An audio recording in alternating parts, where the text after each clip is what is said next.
प्रणाम बच्चों, आज की कक्षा में आप सभी का स्वागत है। बच्चों, आइए एक नए अध्याय की शुरुआत करते हैं। इस अध्याय में हम समझेंगे किस प्रकार नए शब्दों का निर्माण होता है। संधि। संधि से हम शब्दों का निर्माण कर सकते हैं। संधि का क्या अर्थ है? संधि का अर्थ है दो वर्णों के बीच में या दो वर्ण समूहों के बीच में एक संधि, जिसे मिलाकर बना है एक नया शब्द। बच्चों, शब्द रचना संधि द्वारा भी होती है, समास द्वारा, प्रत्यय द्वारा और उपसर्गों के द्वारा भी होती है। संधि का विशेषतर अर्थ है मेल करना। जैसे हमने पर शब्द और उपकार शब्द को मिला के बनाया परोपकार, सूर्य और सूर्योदय को मिलाया और बनाया सूर्योदय। तो दो वर्णों के परस्पर मेल से उत्पन्न होने वाले परिवर्तन को संधि कहते हैं। अभी दो शब्दों को तोड़ा भी जा सकता है बच्चों, उसे कहते हैं संधि विच्छेद। दो वर्णों के मिलने से जो एक शब्द बनता है, उस शब्द को तोड़कर अलग अलग पहले की तरह लिखने की क्रिया को संधि विच्छेद कहते हैं। आइए अब संधि के भेद जानते हैं। सबसे पहले बात करते हैं स्वर संधि की। जहां दो स्वरों के मेल से होने वाले परिवर्तन की बात होती है, उसे स्वर संधि कहते हैं। जैसे विद्या जमा आलय विद्यालय, आ और आ जमा होकर बने आ। सुर जमा ईश सुरेश, अ जमा ई बने ए। स्वर संधि के कितने भेद हैं बच्चों? दीर्घ संधि, गुण संधि, वृद्धि संधि, यण संधि और अयाधि संधि। आइए दीर्घ संधि के बारे में समझते हैं। अ जमा अ आ, दीप जमा अवली दीपावली, शब्द जमा अर्थ शब्दार्थ आदि। अ जमा आ, पुस्तक जमा आलय पुस्तकालय, हिम जमा आलय हिमालय आदि।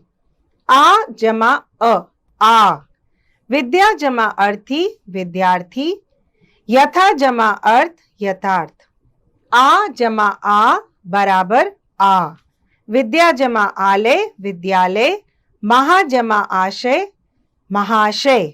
इ जमा ई, गिरि जमा इंद्र गिरीन्द्र, कपि जमा इंद्र कपीन्द्र। ई जमा ई, कपि जमा ईश कपीश, गिरि जमा ईश गिरीश। ई जमा ई, नारी जमा इच्छा नारीच्छा, नदी जमा इंद्र नदीन्द्र।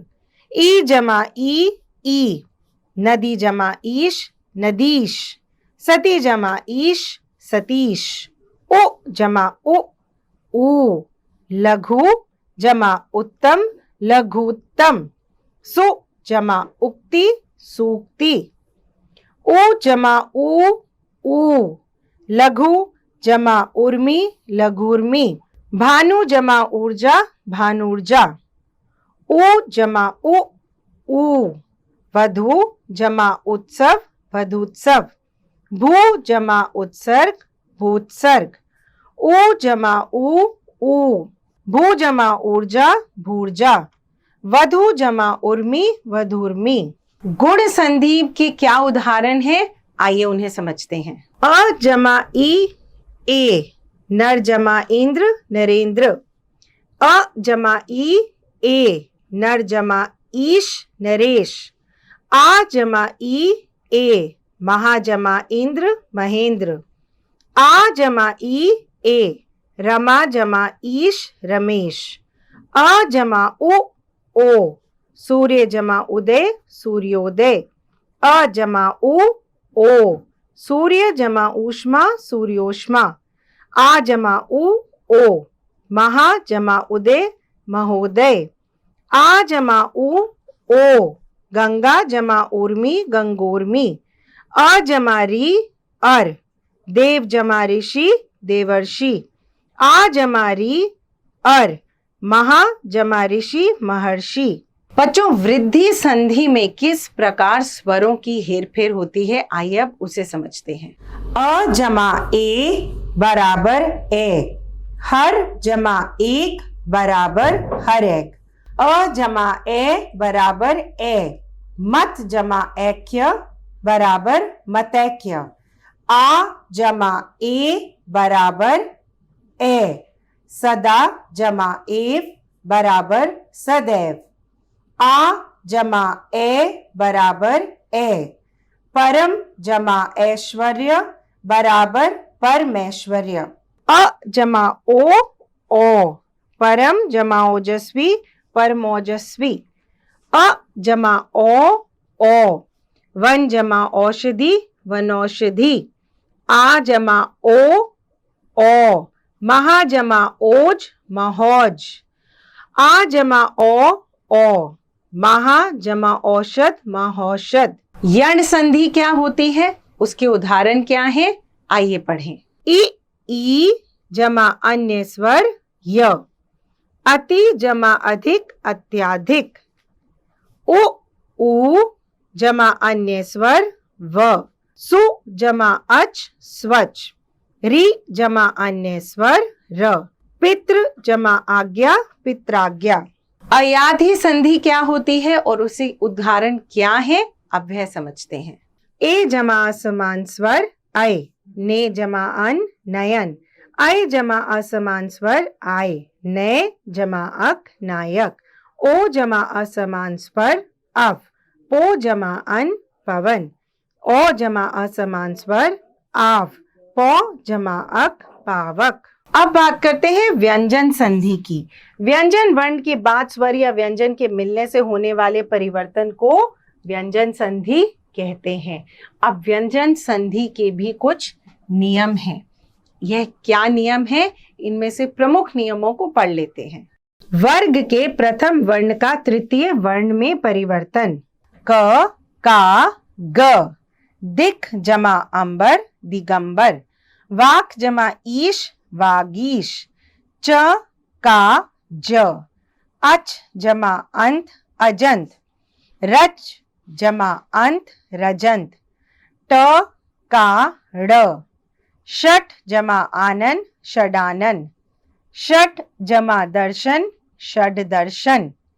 त का द। जगत जमा ईश जगदीश। उत जमा घाटन उत्घाटन। प का ब। कप जमा अंध कबंध। अप जमा ज अब्ज। वर्ग के प्रथम वर्ण का पंचम वर्ण में परिवर्तन। क का ड़। वाक जमा मय वांगम्य। दिक जमा नाग दिनांग। ट का ड़। षट जमा मास षडमास। षट जमा मुख षडमुख। त का न। जगत जमा नाथ जगन्नाथ। उत जमा नति उन्नति। प का म। अप जमा मय अमय। पप जमा मय पमय।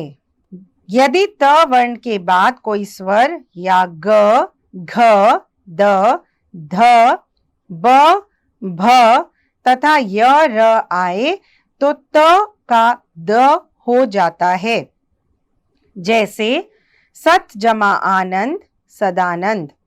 उत जमा गम उद्गम। उत जमा दंड उद्दंड। उत जमा भव उद्भव। यदि त अथवा द के बाद च छ आए तो त द का च हो जाता है। यदि त द के बाद ज झ आए तो ज और ट ठ आए तो ट तथा ड का ड और ल का ल हो जाता है। जैसे उत जमा चारण उच्चारण। तत् जमा लीन तल्लीन। सत जमा जन सज्जन। उत जमा डयन उड्डयन। म वर्ण के बाद किसी भी वर्ग का कोई भी वर्ण क से म तक तो म के स्थान पर अगले व्यंजन का पांचवा वर्ण हो जाता है। जैसे सम जमा गति संगति। सम जमा लाभ संलाभ। आइए बात करते हैं विसर्ग संधि के बारे में। विसर्ग के बाद स्वर या व्यंजन के मिलने से होने वाले परिवर्तन को विसर्ग संधि कहते हैं। नमः जमाकार नमस्कार। विसर्ग का स में परिवर्तन। मना जमा रथ मनोरथ, विसर्ग का ओ में परिवर्तन। विसर्ग संधि के बच्चों कुछ नियम है। विसर्ग का ओ में परिवर्तन कैसे होता है, जो अभी हमने पढ़ा, मनोरथ। अन्य उदाहरण स्वयं पढ़िएगा। विसर्ग का र में परिवर्तन कैसे होता है, जैसे नीह जमा धन, नीरेधन। विसर्ग का श में परिवर्तन, निह जमा च, निश्चय। विसर्ग का स में परिवर्तन, निह जमा संकोच, निसंकोच। विसर्ग का श में परिवर्तन, निह जमा पाप, निष्पाप। विसर्ग का लोप होना, अतः जमा एव, अतएव। विसर्ग में परिवर्तन न होना, प्रातः जमा काल, प्रातः काल। तो बच्चों यह थे संधि एवं संधि विच्छेद के नियम। आशा करते हैं आपको यह पाठ अच्छे से समझ आया होगा। आज की कक्षा में हमारे साथ आने के लिए धन्यवाद।